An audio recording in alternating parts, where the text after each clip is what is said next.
ರಾಜರಾಜೇಶ್ವರಿ ನಗರದ ಪೊಲೀಸರು ಅರೆಸ್ಟ್ ಮಾಡಿದ್ದಾರೆ.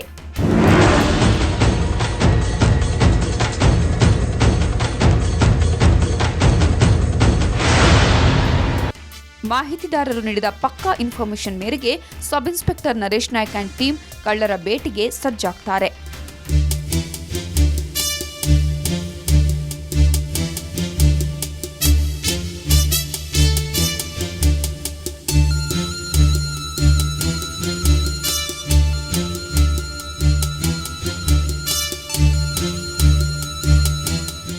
ಒಂಬತ್ತು ಜನರ ಗ್ಯಾಂಗ್ ಒಂದನ್ನ ಬಂಧಿಸಿ ಠಾಣೆಗೆ ಕರ್ಕೊಂಡು ಬಂದು ಎನ್ಕ್ವೈರಿ ಮಾಡ್ತಾರೆ. ಆಗ್ಲೇ ನೋಡಿ ಆ ಕಳ್ಳರ ಕರಾಮತ್ತು ಬಿಚ್ಚಿಕೊಂಡಿದ್ದು.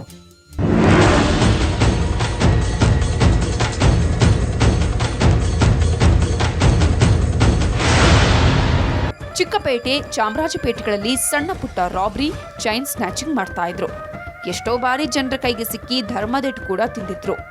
ಬೆಂಗಳೂರಲ್ಲಿ ಪೊಲೀಸರ ಕಾಟ ಜಾಸ್ತಿ ಅಂತ ತಮ್ಮ ಅಡ್ಡಾನ ಮೈಸೂರಿಗೆ ಶಿಫ್ಟ್ ಮಾಡ್ತಾರೆ.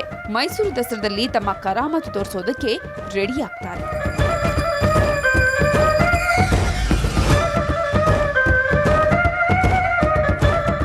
ದಸರಾ ಟೈಮಲ್ಲಿ ಅತಿ ಹೆಚ್ಚು ಜನರು ಸೇರ್ತಾರೆ ಅನ್ನೋದನ್ನ ಈ ಖದೀಮರು ಟಿವಿಲಿ ನೋಡಿ ತಿಳ್ಕೊಂಡಿದ್ರು. ಇಂತಹ ಜಾಗದಲ್ಲಿ ತಮ್ಮ ಕೈ ಚಳಕ ತೋರಿಸಿದ್ರೆ ಬೇಜಾನ್ ದುಡ್ಡು ಸಿಗತ್ತೆ ಅಂತ ಇವರು ಪ್ಲಾನ್ ಮಾಡಿದ್ರು.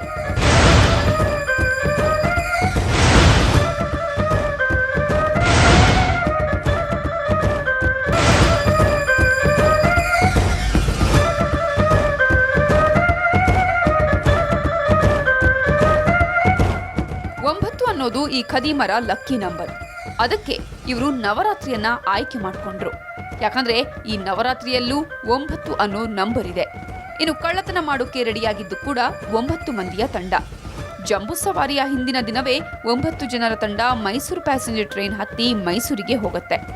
ಕಡಿಮೆ ರೇಟ್ಗೆ ರೂಮ್ ಬುಕ್ ಮಾಡಿಕೊಂಡು ಹೋಟೆಲ್ನಲ್ಲಿ ಹಾಲ್ಟ್ ಆಗ್ತಾರೆ. ಮಾರನೇ ದಿನ ಬೆಳಗ್ಗೆಯೇ ಎದ್ದು ತಮ್ಮ ಕೈ ಚಳಕ ತೋರಿಸೋದಿಕ್ಕೆ ರೆಡಿ ಆಗ್ತಾರೆ. ಜಂಬೂ ಸವಾರಿ, ಅರಮನೆ, ದೇವಿ ಚಾಮುಂಡೇಶ್ವರಿಯ ಮೆರವಣಿಗೆ ಟೈಮಲ್ಲಿ ಜನರ ನಡುವೆ ಇದ್ದು ಕಳ್ಳತನ ಮಾಡ್ತಾರೆ. ನೂಕಾಟದ ನೆಪದಲ್ಲಿ ಮೊಬೈಲ್ಗಳು ಮತ್ತು ಪರ್ಸ್ ಎಗರಿಸಿದ್ದಾರೆ.